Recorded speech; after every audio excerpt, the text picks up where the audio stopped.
নমস্কার বন্ধুরা, দ্য বংশ অফ নতুন এক ভিডিওতে আপনাদেরকে স্বাগত জানাচ্ছি। আজকে আমরা আবারও নিয়ে চলে এসেছি একটি নতুন ভিডিও, যেটাতে আমরা অটোমোবাইল সেক্টরের একটা দিগ্গজ কোম্পানির টেকনিক্যাল এবং ফান্ডামেন্টাল অ্যানালাইসিস করব এবং জানবো যে আপসাইড টার্গেট কি হতে চলেছে এবং আপকামিং ডেজে এটা কিরকমভাবে পারফরম্যান্স করতে চলেছে সেটা নিয়ে আমরা একটু অ্যানালাইসিস করব। তো চলে আসুন আমরা দেখে নিই আমাদের স্টকটির নাম কি। ইয়েস, আমাদের স্টকটি আপনারা দেখতে পাচ্ছেন এখানে রয়েছে। আমি আরো ভালো করে দেখিয়ে দেই। TVS motor company limited. তো আজকে টিভিএস মোটর কোম্পানি লিমিটেড স্টকটির ফান্ডামেন্টাল এবং টেকনিক্যাল অ্যানালাইসিস আমরা করতে চলেছি। তো শুরু করা যাক। তো চলুন প্রথম টেকনিক্যালটি দেখে নেওয়া যাক। তো দেখুন, আমাদের যে স্টক টিভিএস মোটর কোম্পানি, এটা কিন্তু একটা ভালো রকম প্যাটার্ন বিল্ড করছে এখানে। সেখানে আমরা দেখতে পাচ্ছি কি, আমরা একবার ভালো করে যদি পাথ নিয়ে এটাকে মার্ক করে দেখি, একটা দেখতে পাচ্ছেন ক্লিয়ারলি ডব্লু প্যাটার্নের মতো একটি প্যাটার্ন তৈরি করছে কিন্তু। ইয়েস, ডব্লু প্যাটার্ন তৈরি করছে এখানে। এবং আমরা জানি যে ডব্লু প্যাটার্ন অর্থাৎ ডাবল বটম প্যাটার্ন, যেটা কিন্তু একটা হিউজলি বুলিশ প্যাটার্ন। এটা কিন্তু যেই চার্টে ফর্ম হয় তারপরে কিন্তু ভালো রকম একটা র‍্যালি এখানে আপসাইডে এক্সপেক্ট করা যায়। এবং দেখুন এই প্যাটার্নটি কি করেছে, যে একটা ভালো রকমের যে ট্রেন্ড লাইন গুলো রয়েছে, সব রকমের ট্রেন্ড লাইনের সাপোর্ট নিয়ে কিন্তু এই প্যাটার্নটি একটা ভালো রকম র‍্যালি এসেছে আগে, এবং সেটা ব্রেকআউট হয়ে গিয়ে এখানে যে রেজিস্ট্যান্স ছিল, রেজিস্ট্যান্সটি ব্রেকআউট হয়ে কিন্তু এখনো ট্রেন্ড লাইনের সাপোর্ট নিয়ে এই জোনের মধ্যে কিন্তু আর ভালো রকমের কনসোলিডেট করছে এবং অ্যাকুমুলেশন করছে। আমরা দেখতে পাচ্ছি ভালো রকমের ভলিউম ঢুকছে নিচে। ভলিউমগুলো কিন্তু হিউজ একটা গ্রিন ভলিউম ঢুকছে কিছু, এবং সেটার মানে কি? সেটার মানে হচ্ছে এখানে কিন্তু ফার্দার র‍্যালির জন্যে এই স্টকটি কিন্তু এখানে আবার অ্যাকুমুলেশন করছে।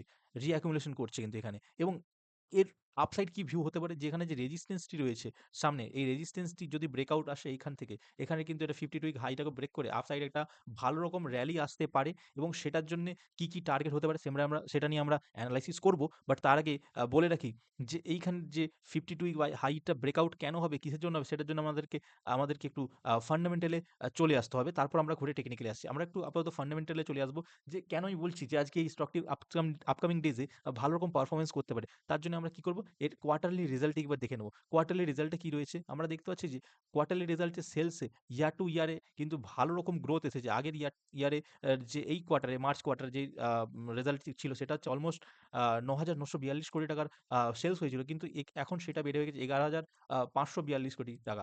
অলমোস্ট ১,৫০০ টাকার উপরে কিন্তু আ আমাদের সেলস হয়েছে, এবং এক্সপেন্সেস ও সেরকমভাবে হয়েছে। কিন্তু সবথেকে বেশি এক্সপেন্সেস আগের তুলনায় কম হয়েছে। কারণ ওপিএম এ আমরা কি দেখতে পাচ্ছি না? গ্রোথ দেখতে পাচ্ছি।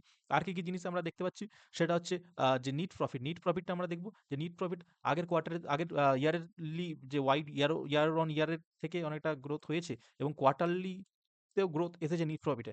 তো সেই ক্ষেত্রে আমরা দেখতে পাচ্ছি কোয়ার্টারলি সেলস গ্রোথ এসছে, এবং ইয়ারলি সেলসও গ্রোথ এসেছে। তো একটা ভালো ফান্ডামেন্টাল, এবং ইপিএস যেটা দেখতে পাচ্ছি, ইপিএসটাও কিন্তু গ্রোথ এসেছে। তো ফান্ডামেন্টাল দিক থেকে ভালো রকম পারফরম্যান্স করছে স্টকটি। এবং আমরা আর কি দেখে নেব? আমরা দেখে নেব যে আ কম্পাউন্ড প্রফিট গ্রোথ কি আছে? কম্পাউন্ড প্রফিট গ্রোথ তো কিন্তু দেখতে পাচ্ছি ট্রেইলিং 12 মান্থে 35% আমরা দেখতে পাচ্ছি। ঠিক আছে? আর আমরা কি দেখে নেব? যে ব্যালেন্স শিটে দেখব যে ব্যালেন্স শিট রিজার্ভ কি বাড়ছে? রিজার্ভস গুলো কিন্তু দেখবেন বাড়ছে ভালো রকমই।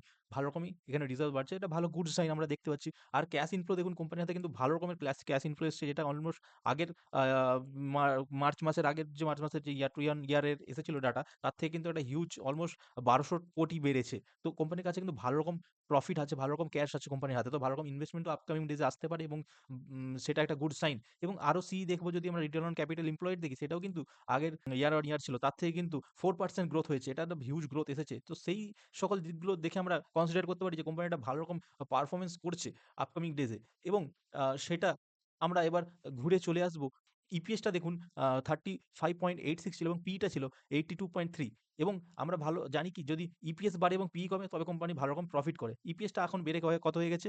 46.46, এবং পিইটা কমে এসে গেছে কত?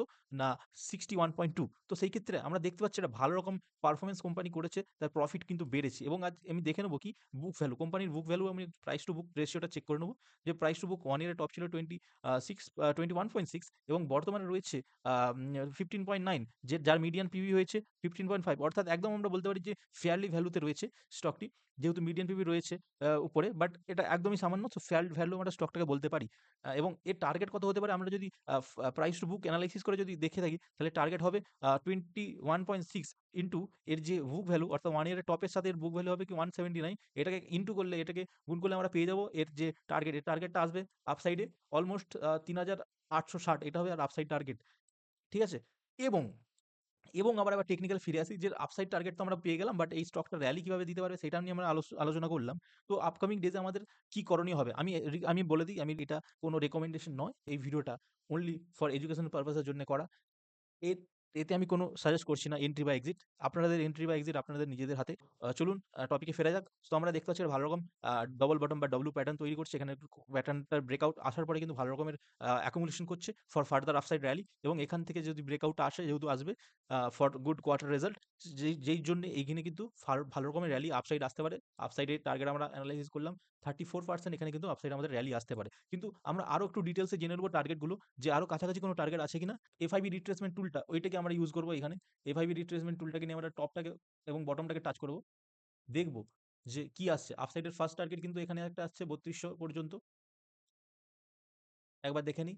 ইয়েস, আপসাইডের ফার্স্ট টার্গেট আছে এই জায়গাতে, এবং আপসাইডের দ্বিতীয় টার্গেট আছে অলমোস্ট আমাদের টার্গেট যেটা, সেইটার কিন্তু ওপরে। আমরা এইটাকে কনসিডার করতে পারি অ্যাজ আ টার্গেট। ঠিক আছে? সো এইটা হলো আজকের এনালাইসিস, এবং আমি এখনো রিকমেন্ডেশন কোনো দিচ্ছি না। আমি জাস্ট এনালাইসিস করলাম যেটা টেকনিক্যাল এবং ফান্ডামেন্টাল থেকে দেখা যাচ্ছে। বাকি এন্ট্রি এক্সিট টোটালটাই আপনাদের হাতে। আপনারা এই স্টকটিকে ভালো রকমভাবে ওয়াচ লিস্টে রাখতে পারেন। চলুন, আজকের জন্য এতটাই। আশা করি ভিডিওটি ভালো লেগে থাকবে। ভিডিওটি যদি ভালো লেগে থাকে সেই জন্য একটি ভিডিওকে লাইক করে দেবেন, এবং ভিডিওটিকে শেয়ার করবেন বন্ধু-বান্ধবদের সাথে, এবং ভালো লাগলে একটু চ্যানেলটিকে প্লিজ সাবস্ক্রাইব করে যাবেন ফর আপকামিং ভিডিওস গুলো ভালোভাবে এবং সবার আগে পাওয়ার জন্য। ধন্যবাদ। আজকের জন্য এতটাই। Good bye.